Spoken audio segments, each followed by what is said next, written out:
Hey guys, आज हम बात करेंगे करेक्टिव एंड प्रिवेंटिव एक्शन के बारे में। जितने लोग भी आईएसओ 9001 खुद जानते हैं, आईएसओ 9001 क्वालिटी मैनेजमेंट सिस्टम से सर्टिफाइड हैं। दे ऑल नो कि कापा and these change controls and deviations are important part of quality management system. It improves your quality management, your approach, your decision skills, and manages overall your quality system. Corrective and preventive action में ये होता है कि अगर कोई deviation आ जाती है या आपको कोई भी ऐसा इशू आ जाता है जिसके लिए आपका रिस्क असेसमेंट होनी ज़रूरी थी, कोई क्रिटिकल हो सकता है, मेजर माइनर, उसकी जो मेजर माइनर है उसको हम ऑलरेडी डिस्कस कर चुके हैं कल की वीडियो में। मेक श्योर आप उसे वॉच करें। अच्छा, आज हम फिल करेंगे करेक्टिव एंड प्रिवेंटिव एक्शन। एक डेविएशन अगर हो चुकी है उसके बाद उसके लिए क्या डिसीजन होगा, ऑल दैट याद रखिएगा। इस पे जितना कुछ भी मैं कर रही हूँ, लिख रही हूँ, it's just for an example. आपको पता होना चाहिए कि फॉर्म कैसे फिल करना है, इसका कोई लॉजिक नहीं होगा। इट्स सिंपल कि आपको अंडरस्टैंडिंग हो किसी भी फॉर्म की। ये एक बिल्कुल मिनिमल सा फॉर्म है जो मोस्टली फार्मास्यूटिकल कंपनीज में यूज़ होता है। इसके अंदर हर इम्पॉर्टेंट पॉइंट एडिट है इसके अंदर। Okay, let's talk about it. सबसे पहले जो आपने देख लेना है आपका टाइप ऑफ कापा क्या है। Date is important. CAPA issue date, CAPA issue जो होता है क्वालिटी एश्योरेंस कर सकता है जो भी करेगा। जो कापा की लॉग बुक होगी, कापा का जो इंडेक्स होगा उसके ऊपर प्रॉपरली डेट डलेगी और पता चलेगा कि इस डेट को ये कापा इशू है, अब इसे क्लोज होना ही होना है और उसके ऊपर वर्किंग होनी होनी है।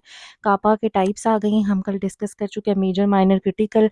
यहाँ पे मैंने क्रिटिकल लिया है और इसमें आ गया क्यूएमएस। क्या ये हमारे क्यूएमएस का इशू है, क्वालिटी मैनेजमेंट सिस्टम का इशू है, या हमारी गुड मैन्युफैक्चरिंग प्रैक्टिसेस का फ्लॉ है या डेविएशन है। तो यहाँ पे मैंने येलो में कर दिया जीएमपी, गुड मैन्युफैक्चरिंग प्रैक्टिसेस। उसके बाद है कि क्या ये कस्टमर कंप्लेंट की वजह से कापा रेज हुआ है या कोई non conformance inside the company has happened. तो हम क्या करेंगे, अब मैंने एनसीआर के लिए इसको बता दिया और इट्स नॉन मेडिकल और रेस्ड फॉर। अब किस चीज़ के लिए रेज हुआ, किसी डिपार्टमेंट, प्रोसेस या प्रोडक्ट के लिए। अब मैंने लिख दिया एबीसी सस्पेंशन। लेटर मैं से चेंज कर दूंगी सिरप में। I was trying to just make sense of it but then it was just an example. So मैंने लिख दिया एबीसी सस्पेंशन है एक। ऑडिटी के सिग्नेचर हैं, जो बंदा जिस बंदे के मतलब जिस बंदे ने मिस्टेक किया या जिस बंदे को ऑडिट किया जा रहा है। फॉर एग्जांपल यहाँ पे मैंने डेविएशन जो है रॉ मटेरियल स्टोर की बनाई है, तो यहाँ पे रॉ मटेरियल स्टोर जो है वो सिग्नेचर करेगा। और कापा नंबर इशू कर दिया, ये भी लॉग में कापा की डेट के साथ ही ऐड किया जाता है। इसे रेज करेगा या तो ऑडिटर करेगा, ऑडिटर आपका एक्सटर्नल भी हो सकता है, और एम्प्लॉय अगर कोई कर रहा है तो वो क्वालिटी एश्योरेंस से मेनली कर रहे होते हैं या जिसको ऑथराइज्ड होता है। तो ओके, इसमें लिख दिया raised bye, I wrote my own name. उसके बाद आ गया रेफरेंस डॉक्यूमेंट, जिसमें आप लिख सकते हैं कि आपने डेविएशन कैसे पकड़ी थी। आप लाइन क्लियरेंस लेकर आ सकते हैं। आप मैन्युफैक्चरिंग ऑर्डर जो है, जो एमओ होता है, उसको आपने ऐड कर देना। डेविएशन फॉर्म आपका रोटेट हुआ, कोई ट्रेनिंग्स हुई, आपने वो ऐड कर देना है। ऑडिटर ने आगे सिग्नेचर कर देना। आगे आ जाती है नॉन कन्फर्मेंस की डिस्क्रिप्शन के, क्या नॉन कन्फर्मेंस थी। अब इसके अंदर मैंने लिख दिया कि इस बैच के इस सिरप के अंदर या सस्पेंशन के अंदर जो विटामिन B12 है वो टेबलेट ग्रेड डिस्पेंस हो गया, इंस्टेड कि वो सिरप ग्रेड होता।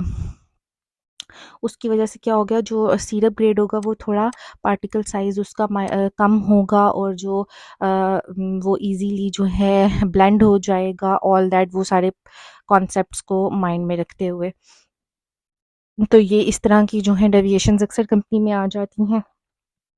Investigation and root cause analysis में हमने डाल दिया कि ये रॉ मटेरियल स्टोर के लेवल पे, क्योंकि प्रॉपर लेबलिंग नहीं हुई। जस्ट फॉर एन एग्जांपल कि जी लेबलिंग नहीं हुई है और लिखा ही नहीं था कि टैबलेट ग्रेड कौन सा है, सिरप ग्रेड कौन सा है, तो इसकी वजह से हो गया। उसके अलावा जो डिस्पेंसिंग हेल्पर था वो न्यू था, वो छुट्टी पे था। जो जो दूसरे बंदे ने जो रिप्लेसमेंट थी उसको पता नहीं था। ठीक है, इस तरह की कोई भी आप एग्जांपल दे सकते हैं इसके अंदर के उसकी वजह से ये चीज़ हुई। और सिंपल ये डॉक्यूमेंट बहुत इंपॉर्टेंट है और फार्मास्यूटिकल कंपनीज़ के अंदर इसकी बहुत नीड रहती है।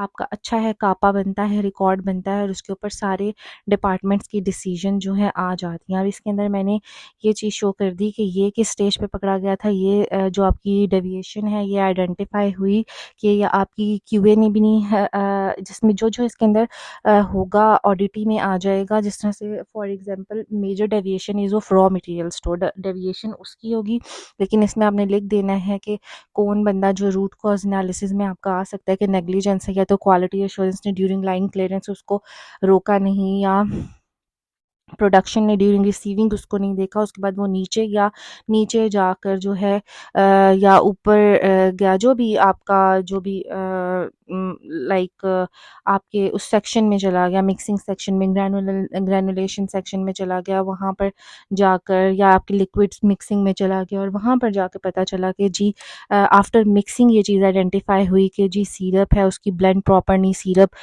जो है वो जो उसका आप लोग जो इन प्रोसेस कंट्रोल्स के अंदर जो आपने डिस्क्रिप्शन लिखी होती है इन प्रोसेस की कि अच्छा जब ब्लेंड एनालिसिस होगी जो या ब्लेंडिंग होगी उस टाइम आपके सिरप की ये शक्ल होनी चाहिए, लेकिन वो उस तरह की नहीं है, वो सारा जो टैबलेट ग्रेड था वो नीचे बैठ गया है, एंड ऑल दीज थिंग्स। उसके बाद करेक्टिव एक्शन में आ गया, इसको मैंने इधर से कन्वर्ट कर दिया था सिरप में।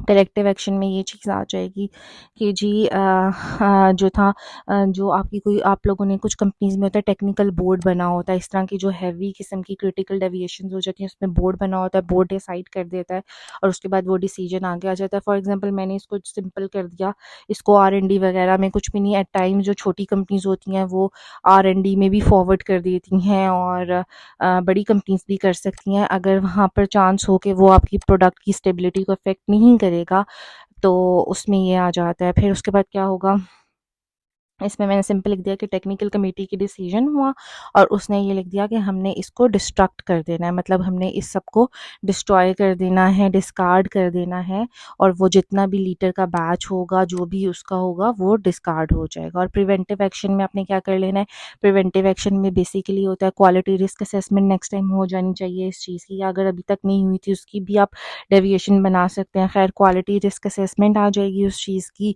कि जी इस चीज़ को असेस कर लिया, आइडेंटिफाई कर लिया और उसे फर्दर प्रिवेंट करने के लिए प्रोबेबिलिटी वर्सेस प्रोबेबिलिटी पे लेकर जाकर उसको कैलकुलेट कर लिया और उसमें चेंजेस जो हैं जो रिक्वायरमेंट्स हैं वो सिस्टम में इम्प्लीमेंट कर दी गई, या आपने जो लोग हैं उनको ट्रेन करना है प्रॉपरली, जो अगर न्यू हैं उनको आपने इंट्रोड्यूस किस, आपके पास ये एक पैरामीटर होना चाहिए कि आपने 6 मंथ की ट्रेनिंग करनी है, 1 मंथ की, 3 वीक्स की, 4 वीक्स, 2 वीक्स की आपने ट्रेनिंग करके किसी भी सेंसिटिव एरिया में, डिस्पेंसिंग के एरिया में जितने भी फार्मासिस्ट होंगे जिसको भी होगा आपने इंट्रोड्यूस करना है। इस तरह की छोटी छोटी मिस्टेक्स भी होती हैं, बहुत बड़े ब्लंडर्स भी कर जाती हैं, जो मैं अपनी नेक्स्ट वीडियो बनाऊँगी उसमें मैं लाजमी आपसे डिस्कस करूँगी कि पाकिस्तान में किस तरह से डिस्पेंसिंग स्टेज के ऊपर कितना बड़ा एक जो है हादसा हुआ था। और मैक्सिमम जो है हादसे 90% जो होती हैं मिस्टेक्स किसी भी दुनिया में कहीं पर भी जो बड़े बड़े डिज़ास्टर हुए हैं उसमें सबसे प्रॉब्लमेटिक जो जगह होती है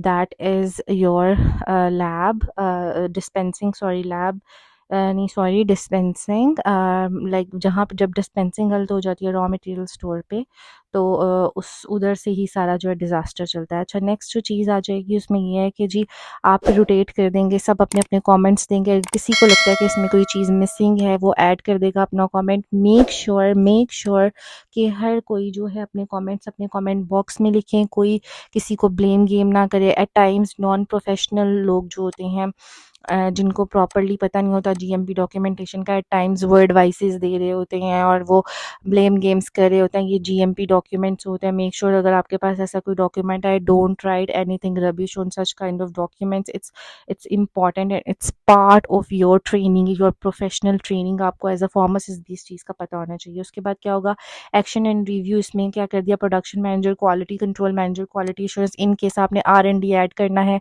रॉ मटेरियल स्टोर को भी आप ऐड कर सकते हो, ऑब्वियसली उसका भी कोई स्टैंड होना चाहिए उस चीज़ के अंदर, अनलेस एंड अनटिल कि वो रिस्पॉन्सिबिलिटी अपनी लेता है, या फिर अगर प्रोडक्शन के अंदर रॉ मटेरियल स्टोर आता है तो डोंट इवन बॉदर, आप प्रोडक्शन के अंदर ही उस चीज़ को लिखते हैं। खैर सब अपने कमेंट्स कर दें उसके बाद एक्शन रिव्यू में आपका यहाँ पे कोई डायरेक्टर टेक्निकल है, कोई प्लांट मैनेजर है, कोई एक सीनियर होगा, वो डिसीजन लेगा। और उसके बाद क्या है कि डिसीजन जो है कापा ऑडिटर एम्प्लॉय जिस बंदे ने इनिशिएट किया था कापा, वो अपने रिमार्क्स देगा यहाँ पर कि is it he does is he satisfied, क्या उसे लगता है कि ये जो डिसीजन हुआ कि ये जो सिरप जो बहा दिया गया, डिस्कार्ड कर दिया गया, इज़ इट फाइनल, लाइक उसे वो सेटिस्फाइड है इस चीज़ से या नहीं सेटिस्फाइड है। अगर वो सेटिस्फाइड है तो वो कहेगा क्लोज आउट कर दो, और वो रिक्वेस्ट कर देगा कापा को क्लोज करने की। अगर वो सेटिस्फाइड नहीं है तो वो आउटस्टैंडिंग रहने देगा, और फिर डिसीजन जो है वो नेक्स्ट बोर्ड पे चली जाती है जहाँ पे डायरेक्टर फाइनलाइज करेगा।